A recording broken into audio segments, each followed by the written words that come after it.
નમસ્કાર મિત્રો, સ્વાગત છે તમારું અમારી વાસ્તુરંગ યુટ્યુબ ચેનલમાં। મિત્રો, આજે નાગ પંચમીની કથાનું શ્રવણ જો એકવાર કરી લેશો તો નાગ દેવતાની કૃપાથી તમારા ઘરે અપાર ધન આવશે।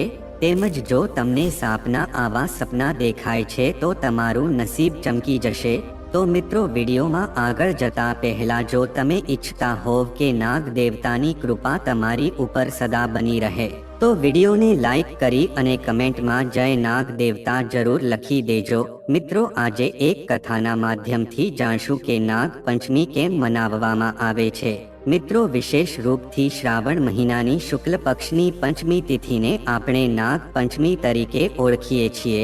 સનાતન હિન્દુ ધર્મમાં મિત્રો નાગદેવતાને બહુ ઊંચું સ્થાન આપવામાં આવ્યું છે। મિત્રો, શિવ ભગવાન છે એ ગળામાં વાસુકી નાગને ધારણ કરે છે અને ભગવાન વિષ્ણુ શેષનાગ ઉપર બિરાજમાન છે અને એવું કહેવામાં આવે છે કે નાગદેવતાની મદદથી જ સમુદ્ર મંથન સફળ થયું હતું। બસ આ કારણથી હિન્દુ ધર્મમાં નાગદેવતાની પૂજા કરવામાં આવે છે અને તેને પ્રસાદ આપવામાં આવે છે। આથી તેને અત્યંત શુભ માનવામાં આવે છે। મિત્રો, નાગોના દેવતા ભગવાન શિવને માનવામાં આવે છે। આટલા માટે શિવજીની સાથે તેના નાગ ઉપર જળ અને ફૂલ ચડાવવામાં આવે છે। મિત્રો, આવું માનવામાં આવે છે કે આનાથી કાલ સર્પદોષમાંથી મુક્તિ મળે છે। તો મિત્રો, આજે અમે તમને નાગ પંચમીની કથા સંભળાવવા જઈ રહ્યા છીએ કે જે ગરુડ પુરાણમાં પણ જણાવવામાં આવેલી છે। તો આ કથાનું એકવાર શ્રવણ કર્યું તો તમે ક્યારેય ગરીબ નહીં રહો। મિત્રો, એક સમયની વાત છે। એક ગામમાં એક સ્ત્રી રહેતી હતી અને તે દૂધ વેચતી હતી। તેમજ એને એક પુત્રી પણ હતી કે જે બહુ સંસ્કારી અને સાદા સ્વભાવની હતી। એ સ્ત્રીનો નિયમ હતો કે તે દૂધને ગરમ કરીને અને તેને ઠંડુ કરીને પોતાના ઘરના આંગણામાં રાખતી હતી અને ઘંટડી વગાડતી હતી। એવું કહેવામાં આવતું હતું કે એની આજુબાજુમાં જેટલા પણ સાપ રહેતા હતા એ દૂધ પીવા માટે એ સ્ત્રીના આંગણામાં આવતા હતા। એણે પોતાની દીકરીને કહીને રાખ્યું હતું કે આ બધા સાપ છે એ જ તારા ભાઈ છે। જો હું ના રહી શકું તો તું તારા ભાઈને યાદ કરી લેજે। થોડા સમય પછી એની દીકરી મોટી થાય છે તો એના લગ્ન એક બહુ મોટા પરિવારમાં થાય છે। જે ગામમાં તેના લગ્ન થાય છે તે ગામના એક મુખીના 7 દીકરા હતા। એમાંથી સૌથી નાના દીકરા સાથે તેના લગ્ન થાય છે। આથી 7 ભાઈમાં તે સૌથી નાની હતી। સૌથી નાની વહુ હતી એટલે તે બહુ વધારે સંસ્કારી હતી। આથી બીજી બધી વહુ છે એને બહુ મહેણા મારતી હતી પણ તે કોઈને કાંઈ કહેતી ન હતી। હવે શ્રાવણનો મહિનો ચાલુ થઈ ગયો હતો। બધી વહુઓ બહુ ખુશ હતી। એના ભાઈઓ તેને લેવા માટે આવવાના હતા અને તે બધી આખો મહિનો પોતાના પિયરમાં રહેવાની હતી। આથી નાની વહુ પાસે સૌથી મોટી વહુ આવે છે અને તે નાની વહુને કહે છે કે તારો તો કોઈ ભાઈ નથી તો તું ક્યાં જઈશ? તારે તો આખો શ્રાવણ મહિનો અહીંયા રહેવું પડશે। આથી આ સાંભળીને નાની વહુને બહુ દુઃખ થાય છે અને તે રડવા લાગે છે। તે રડતી રડતી એક વૃક્ષની નીચે જઈને બેસે છે। ત્યાં અચાનક એ વૃક્ષમાંથી શેષનાગ આવે છે અને તેને યાદ કરાવે છે કે તારી માં મને દૂધ પીવડાવતી હતી અને તું મારી બહેન જ છે। તું ચિંતા ના કર, તું મારી સાથે ચાલ। એક બહેનના ઘરે તેનો ભાઈ આવે એ તેનો અધિકાર હોય છે। પછી મનુષ્યનું રૂપ ધારણ કરીને શેષનાગ આવે છે। આથી શેષનાગ છે કે નાની વહુને એના સાસરિયામાંથી પોતાના નાગ લોકમાં લઈ જાય છે। હવે તે નાની વહુને નાગ માતા તરફથી પણ બહુ પ્રેમ મળતો હતો। હવે ત્યાં નાના ઘણા બધા સાપો હતા। તેને તે દૂધ પીવડાવતી હતી। એક દિવસની વાત છે કે નાની વહુને ખબર ન હતી કે દૂધ હજી સુધી ઠંડુ નહોતું થયું। ત્યાં અચાનક તેણે નાના સાપોને દૂધ પીવડાવવા બોલાવી લીધા। તો જેવું સર્પોએ દૂધ પીવાનું શરૂ કર્યું તો એનું મોઢું બળી ગયું હતું। આથી તે બધા ક્રોધિત થઈ ગયા હતા। આ સાપો તેનો બદલો લેવા માંગતા હતા પણ નાગમાતાના સમજાવવાથી એને નાની વહુને છોડી દીધી। શેષનાગ પછી એને તેના સાસરિયામાં છોડવા માટે આવ્યા અને એવું પણ કીધું કે તે ફરીવાર પાછા આવશે। અને આ બાજુ નાના સાપો જે હતા એ બધા મોટા થઈ ગયા હતા। હવે તે નાની વહુ પાસે બદલો લેવા માંગતા હતા। એણે વિચાર્યું હતું કે હવે બીજા વર્ષે શ્રાવણ મહિનામાં તેના ઘરે જઈશું અને તેને ડંખ મારી દેશું. શ્રાવણનો મહિનો શરૂ થઈ ગયો હતો. નાની વહુને ખબર હતી કે તેનો ભાઈ આવશે, આથી એક દિવસ પહેલા જ તેના ભાઈઓ માટે તેને ઠંડુ દૂધ અને રોટલી બનાવી રાખ્યું હતું. તેણે પોતાના ભાઈના સ્વાગત માટે ઘરની બહાર આંગણામાં રંગોળી પણ બનાવી હતી. અને જ્યારે તે બધા આવ્યા તો એને ઉપર સુગંધિત પુષ્પોની વર્ષા કરી હતી, તેમજ તેને કંકુનું તિલક કર્યું.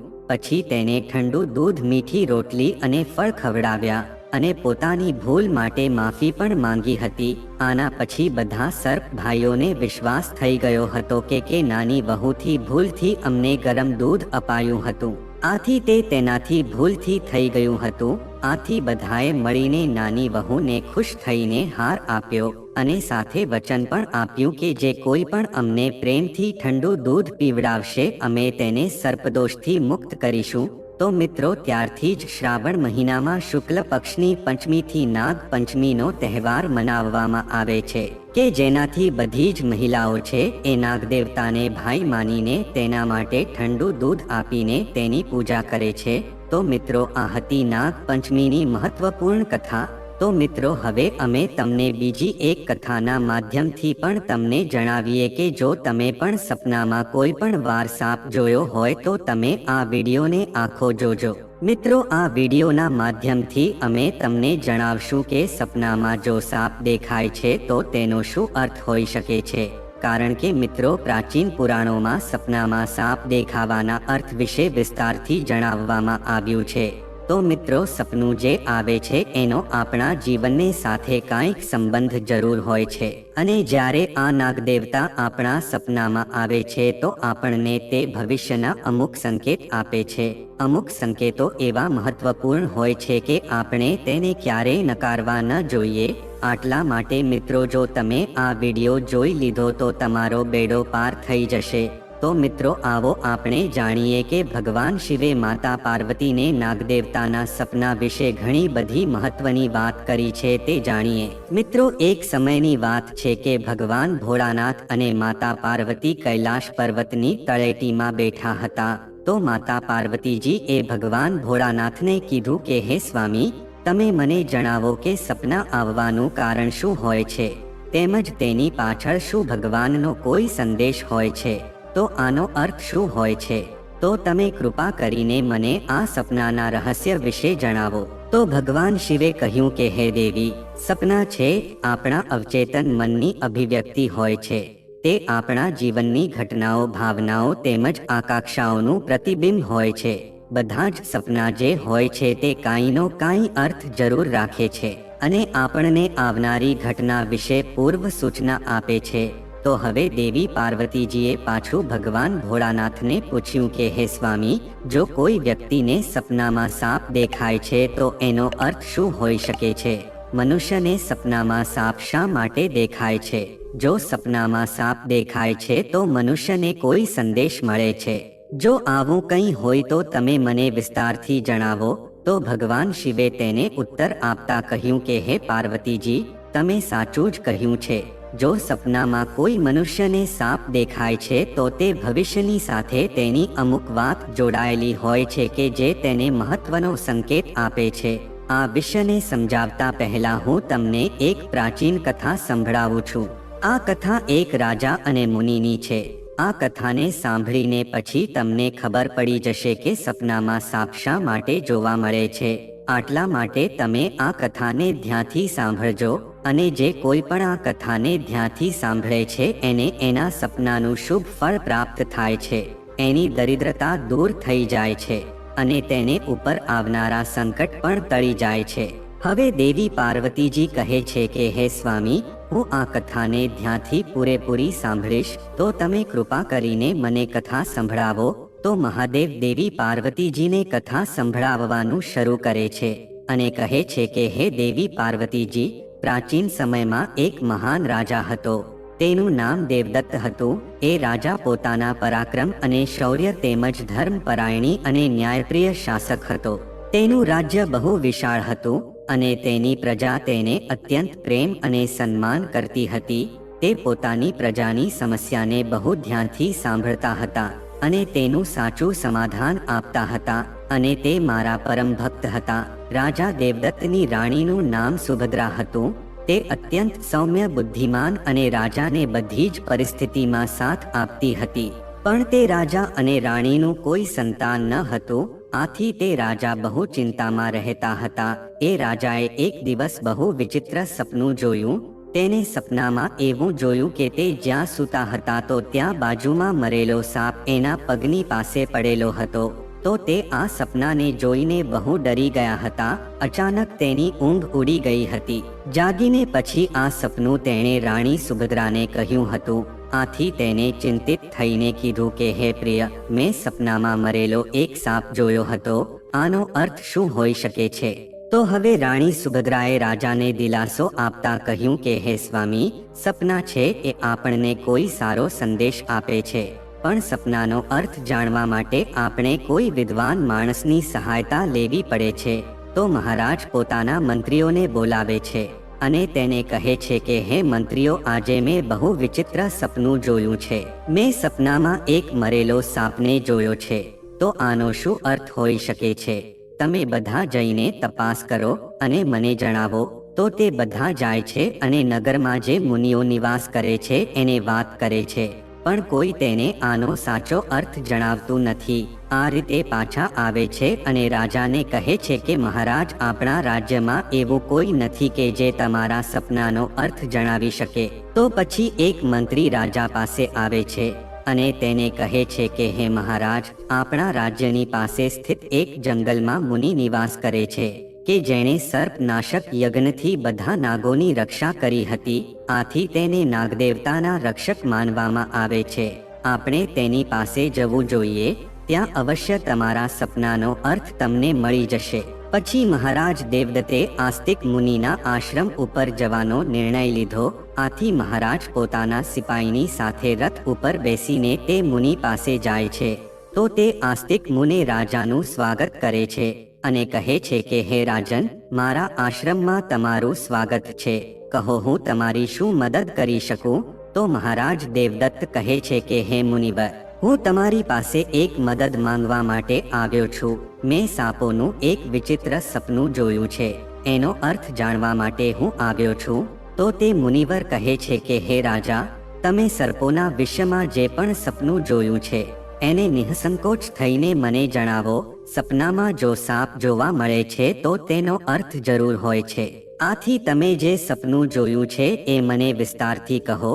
તો મહારાજ દેવદત્ત તેને કહે છે કે હે મુનિવર, મેં કાલે રાતે એક વિચિત્ર સપનું જોયું હતું. મેં જોયું કે એક મરેલો સાપ છે એ મારા પગની પાસે પડેલો હતો. તો તમે મને આ સપનાનો અર્થ જણાવો કે મને આવું કેમ સપનું આવ્યું? તો તે મુનિવર કહેવા લાગ્યા કે હે રાજન, જો તમને સપનામાં મરેલો સાપ જોવા મળે છે તો આનો અર્થ એ થાય છે કે તમારા જીવનની બાધા અને સંકટ છે એ જલ્દી જ દૂર થવા જઈ રહ્યા છે. આ એક શુભ સંકેત માનવામાં આવે છે. આજે તમે ચિંતા મુક્ત થઈને ઘરે જાઓ. આમાં ડરવાની કોઈ જરૂર નથી. આથી તે રાજા પ્રસન્ન થઈને મુનિને પ્રણામ કરે છે અને ધન્યવાદ આપીને પોતાના મહેલમાં આવી જાય છે. આ સપનાના ફળ સ્વરૂપ થોડાક સમય પછી રાજાને જે પણ દુશ્મનો દ્વારા આપેલી મુશ્કેલીઓ તેમજ સંકટ હતા એ બધા દૂર થઈ જાય છે. રાજા આ સંકેતથી બહુ ખુશ થાય છે. પછીના દિવસે રાજા દેવદત્તને પાછું એક સાપનું સપનું આવ્યું. તો એ સપનામાં રાજાએ એવું જોયું કે તે બહુ મોટા સાપને પકડે છે. જાગીને પછી તે પાછા મુનિ પાસે આવે છે અને તેને કહે છે કે મેં પાછું એક સપનું જોયું છે કે હું તેમાં એક મોટા સાપને પકડતો હતો.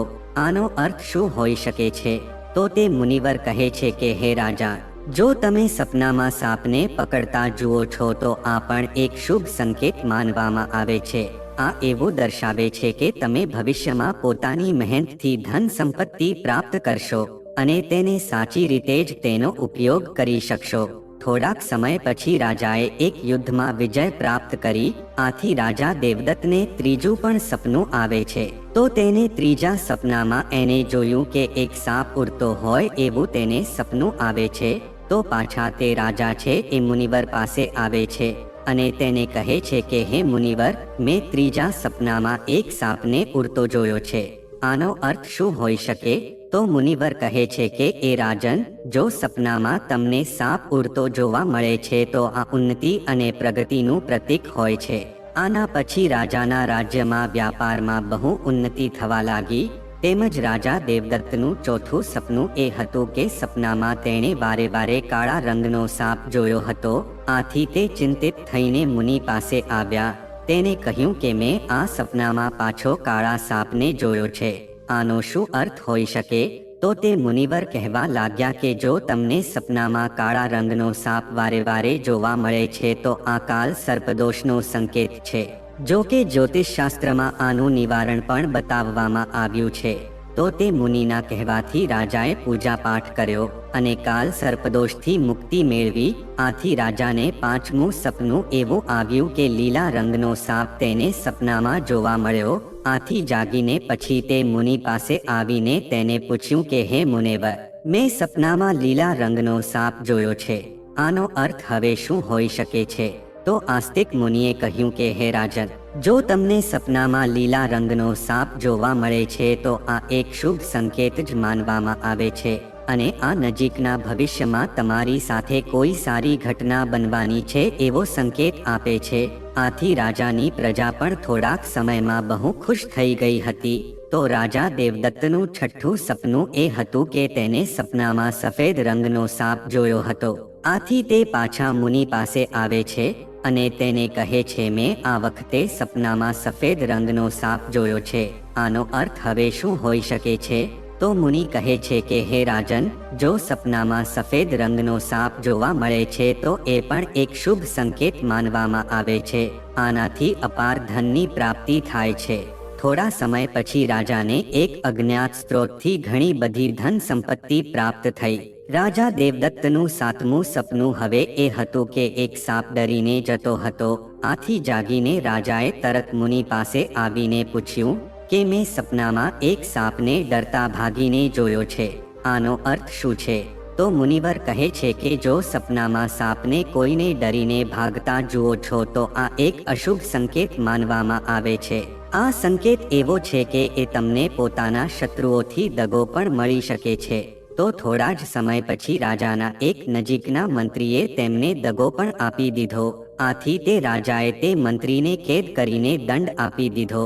રાજા દેવદત્તનું આઠમું સપનું એ હતું કે સપનામાં તેને એવું જોયું કે એક સાપ તેને ડંખ મારી રહ્યો હતો. તો આ વખતે મુનિવરે કહ્યું કે હે રાજન, જો તમને સપનામાં સાપ કરડે છે અથવા તો તમારો પીછો કરે છે તો આ એક અશુભ સંકેત આપે છે. તો થોડા સમય પછી રાજાને એક ગંભીર બીમારી એ ઘેરી લીધો હતો, પણ તે મુનિના આશીર્વાદથી ઠીક થઈ ગયા. પણ તેનું નવમું સપનું એ હતું કે એક સપનામાં તેણે નાગ નાગિનની જોડી જોઈ હતી. તો મુનિ હવે કહે છે કે હે મુનિવર, જો તમને સપનામાં નાગ નાગિનની જોડી જોવા મળે છે તો તમારા પૂર્વજ તમને સૂચના આપે છે કે તમારે તમારા કુળદેવીની ઉપાસના કરવી જોઈએ. આથી રાજાએ પોતાના કુળદેવીની ઉપાસના કરી. આથી તેના રાજ્યમાં સુખ શાંતિ બની રહી હતી. રાજાનું 10મું સપનું એ હતું કે તેને સપનામાં જોયું કે સાપના બચ્ચા તેના સિંહાસન ઉપર બેઠેલા જોયા. આથી આસ્તિક મુનિ હવે જણાવે છે કે હે રાજન, જો સપનામાં તમને સાપના બચ્ચા જોવા મળે છે અને તે તમારા સિંહાસન ઉપર બેઠેલા જોવા મળે છે તો આ એક સંકેત આપે છે કે તમને જલ્દી જ એક પુત્રની પ્રાપ્તિ થશે. તો થોડા સમય પછી રાણી સુભદ્રાએ એક પુત્રને જન્મ આપ્યો. એ પુત્ર મોટો થઈને એક મહાન રાજા બન્યો અને પોતાના પિતાના રાજ્યનો ઉત્તરાધિકારી બન્યો. તો હવે રાજા દેવદત્તનું 11મું સપનું એ હતું કે તેને સપનામાં સાપ અને નોળિયાની લડાઈ જોઈ હતી. આથી આ સપના વિશે મુનિ કહે છે કે એ રાજન, જો તમને સપનામાં સાપ અને નોળિયાની લડાઈ જોવા મળે છે તો એ વસ્તુનો સંકેત છે કે તમારી સામે તમારા ગુપ્ત શત્રુઓનો ખુલાસો થશે અને એની સાથે તમારી લડાઈ પણ થશે. તો થોડાક સમય પછી રાજાએ તેના શત્રુને બહાર કાઢી નાખ્યો.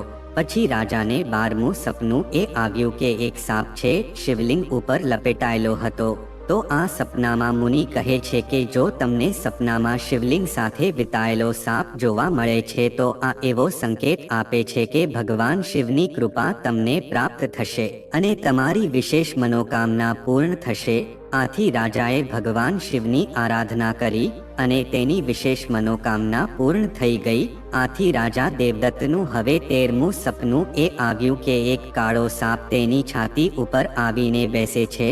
તો આ સપના વિશે મુનિવર કહે છે કે જો તમને સપનામાં એક સાપ તમારી છાતી ઉપર બેસેલો જોવા મળે છે તો આનો અર્થ એ છે કે આ સપનું તમારા માટે એક ગંભીર ચેતવણી છે. આનો અર્થ એ છે કે તમારું મૃત્યુ નિશ્ચિત છે. આથી તમારે જલ્દી જ શિવ ભગવાનની આરાધના કરવી પડશે. એ જ તમને આ સંકટથી બચાવશે. આથી રાજા ડરીને જલ્દી જ ભગવાન શિવની આરાધના કરવા લાગ્યા. તેને કઠોર તપસ્યા કરે અને ભગવાન શિવને પ્રસન્ન કરવા માટે અનેક યજ્ઞ અને અનુષ્ઠાન કર્યા. આથી ભગવાન શિવ આ રાજાની તપસ્યાથી પ્રસન્ન થઈ ગયા અને તેને કહ્યું કે હે રાજન, હું તારી ભક્તિ અને તપસ્યાથી પ્રસન્ન છું. તે પોતાના મૃત્યુના ભયથી જ નહીં પણ સાચા મનથી મારી આરાધના કરી છે. આથી હું તને આશીર્વાદ આપું છું કે તારું આયુષ્ય બહુ લાંબુ થશે. આથી રાજાએ શ્રદ્ધાપૂર્વક કહ્યું કે હે મહાદેવ, તમારી કૃપાથી મારું આયુષ્ય લાંબુ થઈ ગયું છે. હું તમારા આશીર્વાદ માટે અત્યંત આભારી છું. આથી ભગવાન શિવે રાજાને આશીર્વાદ આપ્યા અને તેના મૃત્યુનું સંકટ ટળી ગયું. આથી રાજાએ તેના રાજ્યમાં સુખ શાંતિથી શાસન કર્યું. આ કથા સાંભળીને દેવી પાર્વતીજીએ કહ્યું કે હે સ્વામી, આ કથા છે એ અત્યંત રોચક અને શિક્ષાપ્રદ હતી. તો હવે મને સમજાઈ ગયું કે સપનાનું શું મહત્વ હોય છે અને તે આપણા જીવનને કેવી રીતે પ્રભાવિત કરે છે. તો ભગવાન શિવ કહે છે કે હે પાર્વતીજી, સપના છે એ આપણા અવચેતન મનની ઊંડાઈની સાથે આપણને જોડે છે અને મહત્વપૂર્ણ સંકેત આપે છે. આથી આપણે તેને સમજવાની કોશિશ કરવી જોઈએ. હે પાર્વતીજી, રાજા દેવદત્તના સપનાએ એ વસ્તુ સિદ્ધ કરી દીધી કે દરેક સપનું એક સારો સંદેશ લઈને આવે છે. જો સપનામાં મરેલો સાપ આવે છે તો તે તમારી મુશ્કેલીને દૂર કરે છે એવો સંકેત આપે છે અને તમારો સુખનો સમય આવવાનો છે. જો સપનામાં કોઈ સાપને પકડે છે તો આ સપનું એવું દર્શાવે છે કે વ્યક્તિ પોતાની મહેનતથી ધન સંપત્તિ પ્રાપ્ત કરશે અને તેને સાચા અર્થમાં તેનો ઉપયોગ કરશે. તો મિત્રો, આજે નાગપંચમીના દિવસે જો તમે આ નાગદેવતાની કથાનું શ્રાવણ કરી લીધું તો તમારો બેડો પાર થઈ જશે. તો મિત્રો, જો આ માહિતી તમને ગમી હોય તો વિડીયોને લાઈક કરી અને ચેનલને સબસ્ક્રાઇબ પણ કરી દેજો કે જેથી કરીને અમે રોજ વાસ્તુશાસ્ત્રને લગતા વિડીયો લાવતા રહીએ. તમારો દિવસ શુભ રહે. મિત્રો, ધન્યવાદ.